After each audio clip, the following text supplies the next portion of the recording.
আল্লাহ কোন পর্বে জিজ্ঞাসা করছিলেন মালাকুল মউত রে যে অপারেশনে কখনো দিলে ব্যথা লাগছে?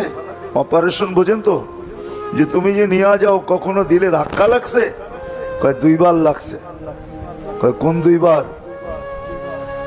কিতাবে লেখা আছে কোন 2 বার।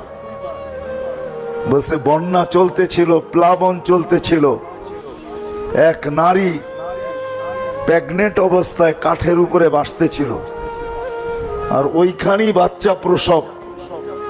ওই মুহূর্তে আপনি বলছিলেন যে বাচ্চা রেখা মাকে নিয়ে আসো।